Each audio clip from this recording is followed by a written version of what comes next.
he has spoken on the topics faith, family and freedom in Cuba, Belgium, Brazil, Congo, UK and all over the USA to crowds from 14 to 40,000. International leadership speaker, trainer and coach. Author of Learn to Raw Leadership, Attitude Hack, Live a More Excellent Life, 5 Battle Strategies of a Victorious Warrior. 2021 President's Lifetime Achievement Award recipient. Founding partner of the John Maxwell team. Toastmaster International Speech Competition semi-finalist. Founder of Tell It Like It Is TV, ThatGuyRocks.com and ThatGuySpeaks.com. Creator of Story Power TV, Transforming Grace TV, and Leading Leaders Podcast. Producer of 4 TV programs and podcasts for Liftable TV and World Trumpet Television as well as multiple social media channels. Please help me welcome J. Loren Norris. My boss looked at me and he said, "You know, for that kind of work, I'm going to replace you with a monkey for half the price." I don't know if you've ever been encountered like that, but it's a possibility coming to your future. It really, really is. And that's what I'm going to talk about in this episode of Leading Leaders. Subscribe now for our extensive video library of leadership lessons promoting faith, family, and freedom.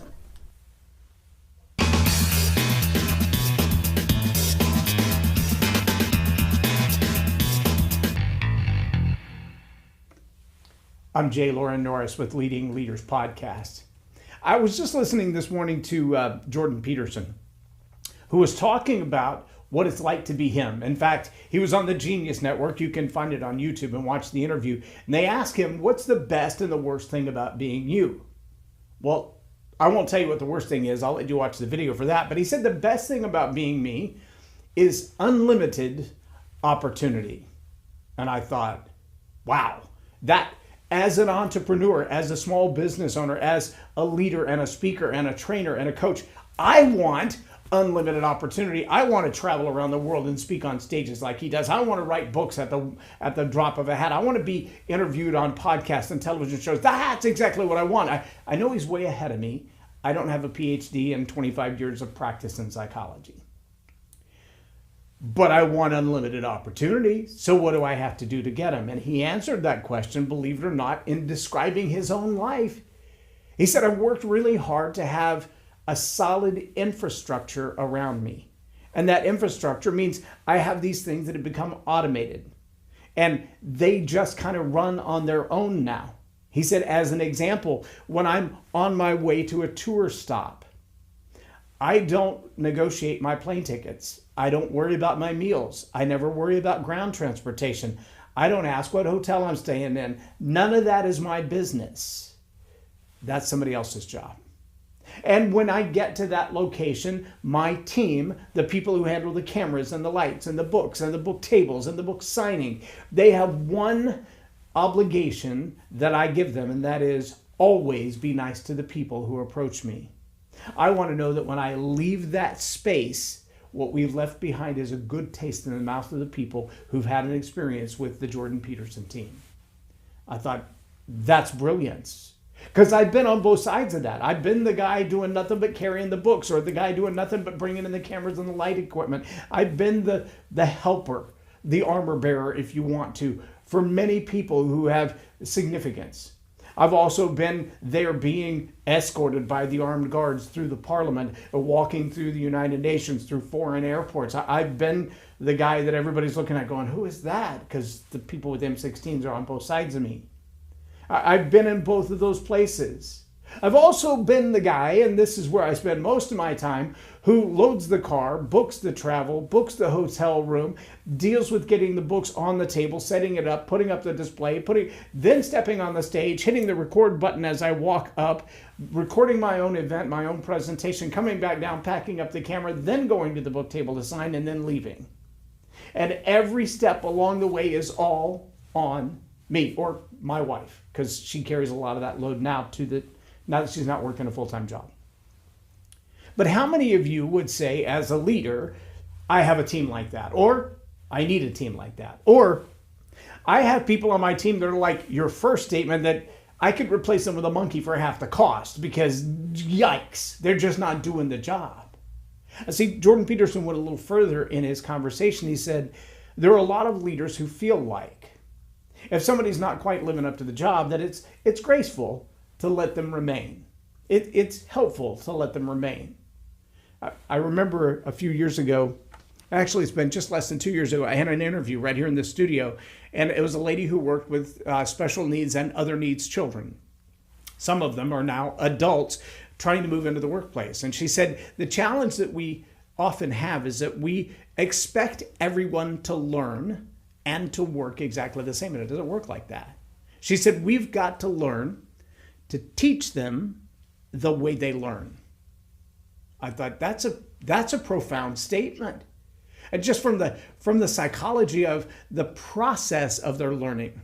But never mind their tastes, their wants, their desires, what appeals to them in the first place, what gets through, so to speak. Because I know I have one son who might have been diagnosed dyslexic or ADD or all kinds of other things.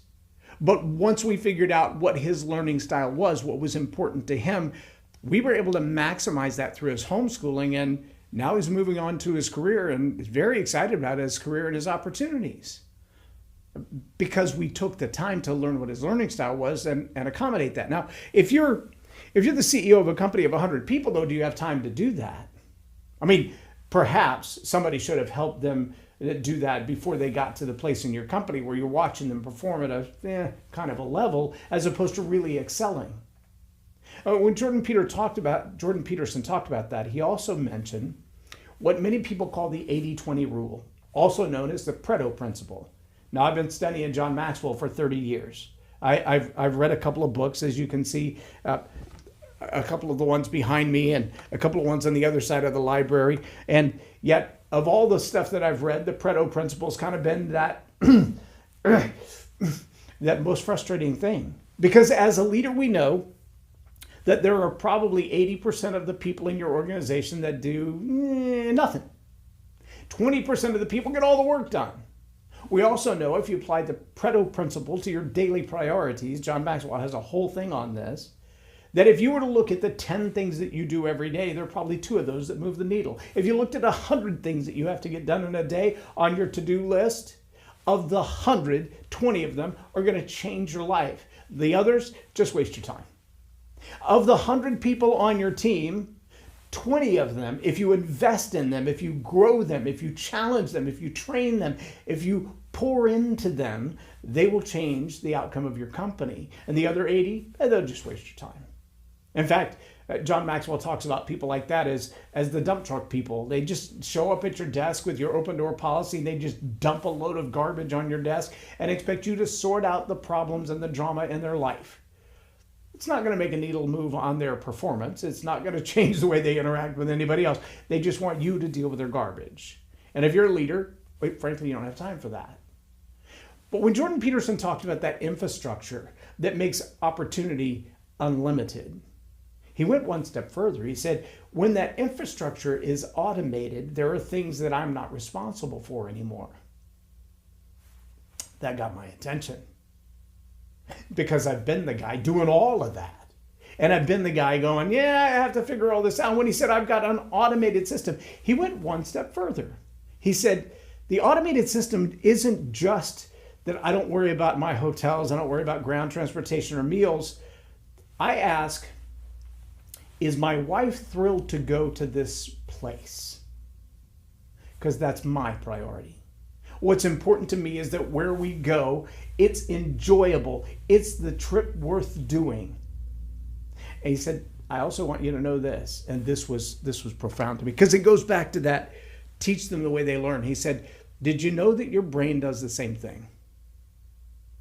When you figure out what your priorities are, what's important to you, what only you can do, what only you must do, then the things that you don't have to do, the things that you can delegate, you focus on the priorities that nobody else can do, and you delegate everything else. See, so when you figure that out, you'll learn that the neurons in your brain work exactly the same way. You can actually train your brain to automate certain things, and you'll find that you'll go to the next level when you've automated those things. Those things just happen all on their own. You don't have to think about them anymore. Well, I know when you train in martial arts or anything else, they say that slow is smooth, smooth is fast. Slow is smooth, smooth is fast. Slow is smooth, smooth is fast. That's the same statement. It's training those things that you do automatically. In fact, I'll take that one step further. One of my instructors in martial arts, close quarter combat, when he was doing his black belt test, I watched him disarm the law enforcement officer, take the gun away from him, and then throw it across the room. And after the third or fourth disarm from a different angle, from a different position, from a different threat, they kind of took a quick break. And I asked the superior instructor, the top dog who's actually going to give the guy a black belt or not, I asked him, why does he keep throwing the gun across the room? He said, because practice makes permanent. I've heard that before. I heard that from John Maxwell. He said, yeah, the skill set that you rehearse over and over again, it's training those neurons in your brain, and you will do in a moment of crisis what you've done in practice. Oh, wait, that's just what Jordan Peterson just said. The neurons become autonomous and they just run on an automatic. Okay, that makes sense. He said, so what happens for a lot of law enforcement officers is they disarm the threat. But because in training, they do it several times, they'll take the gun away and they're like, ha, I won, and they'll give it back to do it again. We don't practice that.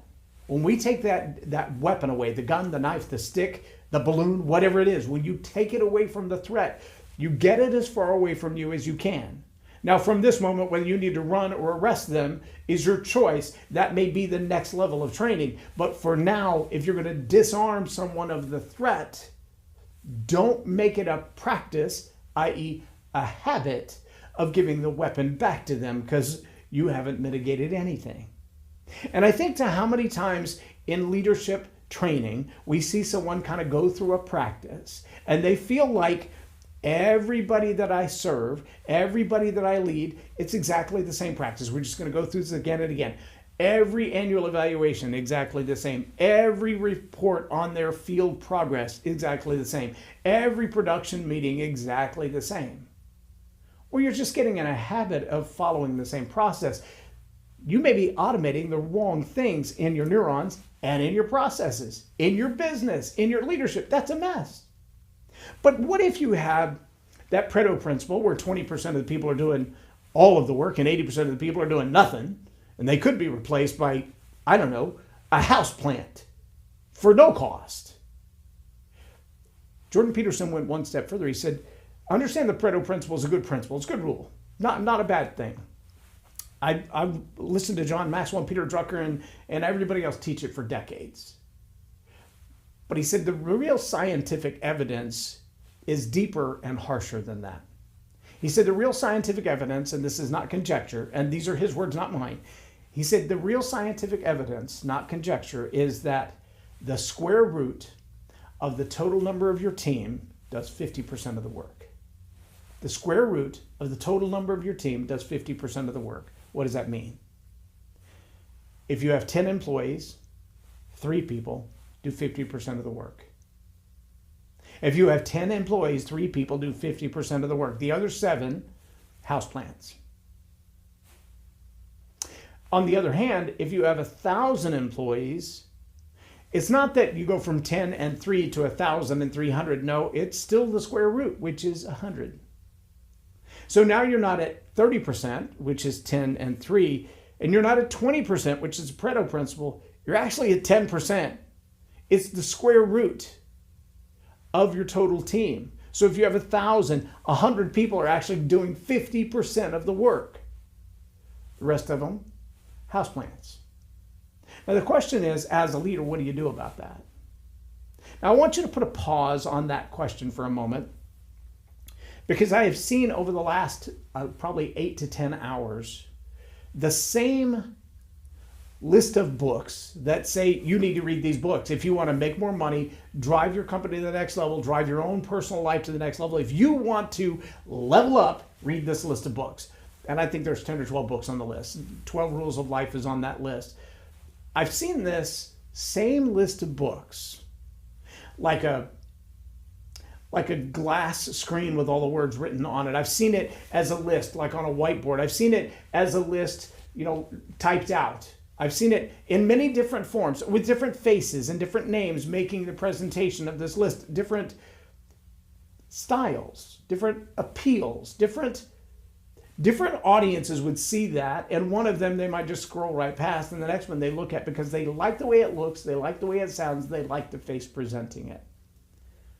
Which brings me to another question/challenge.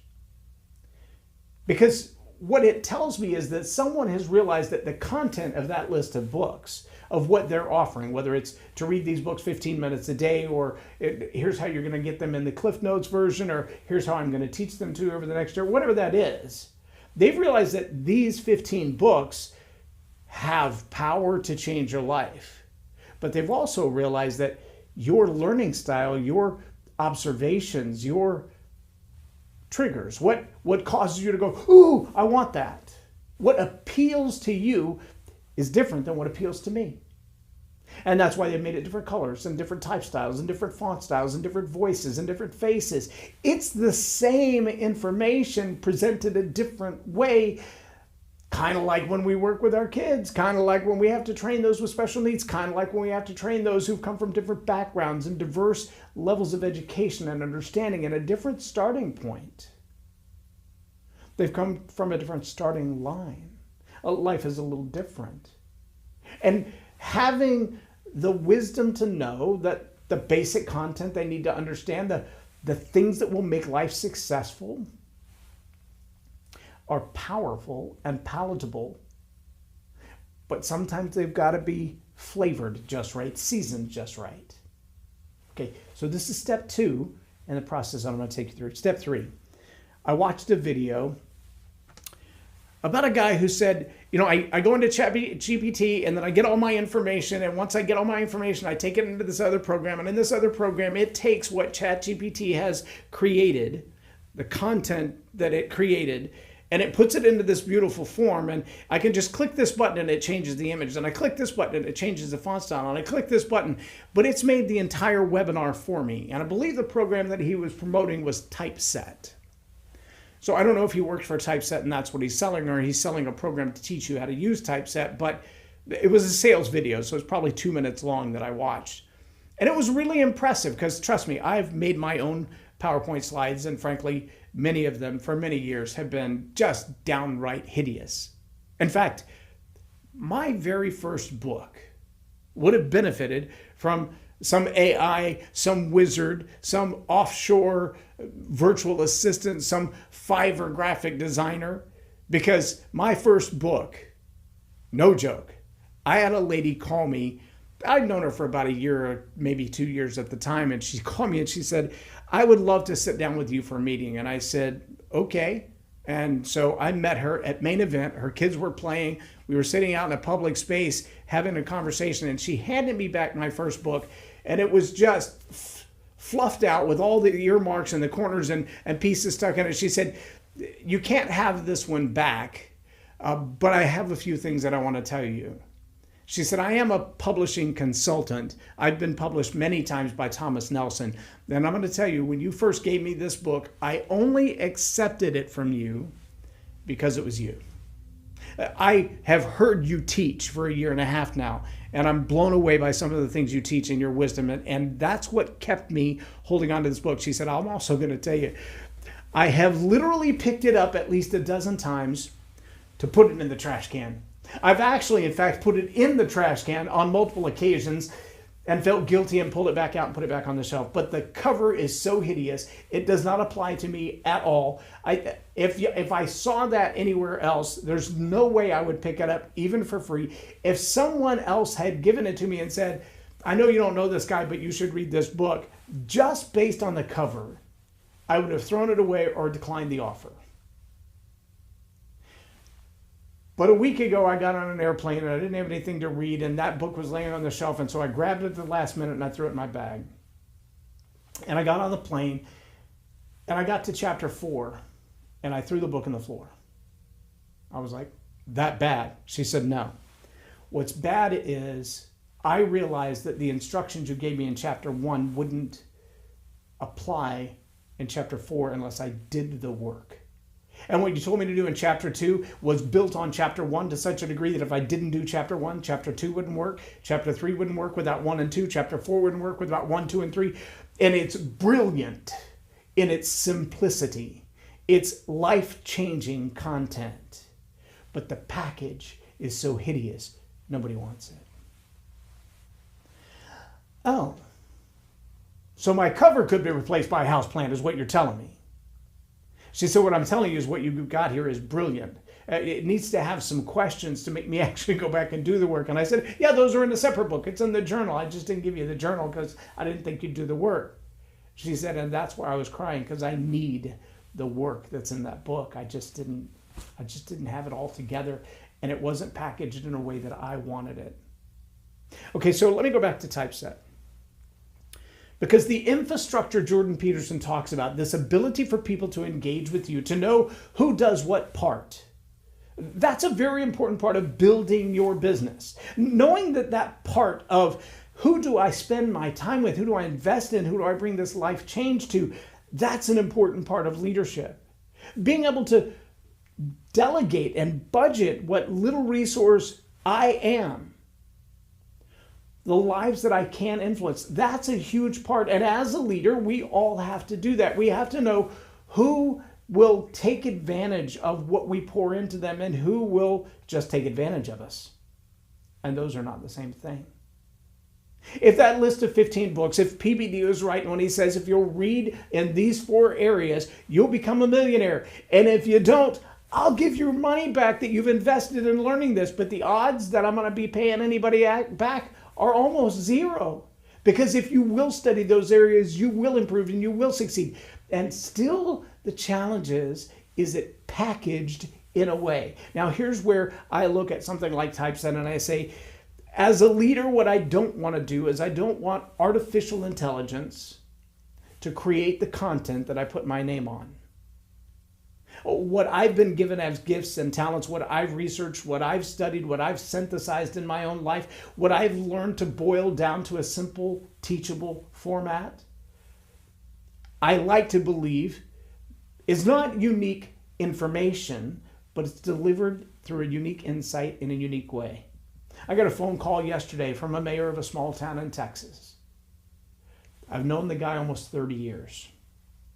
In the middle of our call, we were interrupted because some administrative thing going on in the city he had to deal with. But when he called me back, he said, I have to be honest. I should probably send you a check for the 20 minutes we were on the phone before I got interrupted. Because after the call, I was able to process a little bit. And I realized I got more information out of you in 20 minutes, more that I can act on right now, more than I can take action on right now than I have consultants I've paid $500,000. I got what I needed because you understood, and I didn't have to explain all of the other things around it. I didn't have to educate you on my problem because you get it, because you've already done all that research. But you were able to give me the answer I was looking for and let it be my answer. I'm glad you found some brilliance in the few words that I said, but I don't want to delegate nor relegate that content, that information, that brainstorm session, that flash of brilliance to a houseplant or to AI.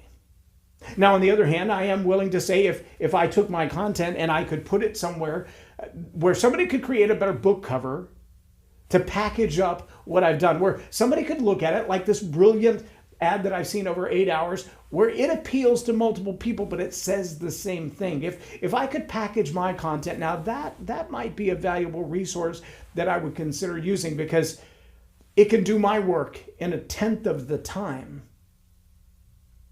And I'm guessing probably for a modicum of the cost that it would take to have an entire team. Now here's where my heart really struggles. I know right now there's a union battle that's been put on pause. And the battle is that there are union workers on shipping docks all over our nation who are saying, I don't want to be replaced by a robot. I don't want to lose my job to some inhuman piece of mechanical equipment. I get it. I don't either. But I also know that there's some place where the union, where the leaders, where the humans have to get involved and go, okay, so this is what a human can do that a robot cannot. And we think back to those people who are the 700 out of 1,000, the 900 out of 1,000, the 7 out of 10, who are not contributing to the 50% of your success. They're just doing what it takes literally to get by, get their check, and go home. They want their pension. That's about it. But they're probably not operating at their highest level. You know, it's like that rotted piece of wood, or that piece of wood with the termites. On the outside, it looks like it's all good, but from the inside, it's dying. That's the average employee who stays in a job that they're miserable at, that they're incompetent at, that they're not succeeding at, where they're not growing and they're not contributing. Because even if all of the things from the outside look like it's wonderful, they know deep down inside they're incongruent. Dr. Peterson says we might consider it a kindness to continue to extend them grace when they're not performing. And it's not. It's the worst form of cruelty. And I wonder how many of the people who are at threat of being replaced by a robot actually could be doing something else better that a robot could never do. How many of them have simply settled into a place where they're accepting their job? Now, I know some phenomenal graphic designers. I know some people who do incredible work with graphic design. I even know some who do graphic design through AI. I can even tell you from my own stuff, I've started using in Canva some of their AI to create some images. I've taken some screenshots because sometimes I give it a prompt and it's like, I can't do that. Well, that's interesting. Does that mean I'm not explaining it well enough? Or that AI has limitations or boundaries or borders that it's unwilling to cross? Because what I ask it to do is give me a picture of Jesus. It didn't like that. No response. Sorry, can't do that. Oh, interesting. So I found your outer limits or your unwillingness. And what do we know? We know AI is programmed by people. And the people who programmed AI, they have limitations. They have boundaries. They have borders. They have what's acceptable and not what's not acceptable. Funny that some AI can also give you nude pictures of little kids just based on the photographs of them playing on the playground. that ought to make your skin crawl. If it doesn't, look at your skin again. I do not want to be in the place as a leader where I've been replaced by a houseplant or a computer that has no compassion, that has no humanity, that hasn't lived through the experience. Anybody can accumulate data and spit something out. We usually call that plagiarism. But to synthesize the data, to synthesize the information, to live through it. It's one thing for Jordan Peterson to say, you know, to grow a big company as a psychologist teaching and a professor and doing clinical work, I know that blah, blah, blah is true. But to then be on tour and say, I know what it means to take off of my emotional plate. Where am I sleeping tonight? I got people for that, and they do it well. That gives them a job, that gives them purpose in a place that they love to do it, and it takes a burden off of me. That's good delegation. That's what I recommend. And if you can delegate some of the work that you're doing to AI without losing the humanity in the people that you serve, without losing the humanity and the human touch of who you lead and how you lead and you as a leader, that makes it a tool. But the minute it replaces you and your humanity, that for me is a problem. Now, it's just my own moral evaluation at this point, and I leave that completely up to you to make your own decision. But as a leader, I would much rather be led by a human than to be led by a computer, even if it does have all the data. That's my story, and I'm sticking to it. I'm Loren Norris for Leading Leaders Podcast and Tell It Like It Is TV. Have a blessed day. Loren is a master teacher on storytelling, and I learned so much. I'm really going to have to sit down and go back through everything, and I think I might have to have some more coffees with Loren, but it was totally worth my time, and I really highly recommend it if you're looking to grow your ministry, grow your business, grow your career. Loren will serve you well. Thank you.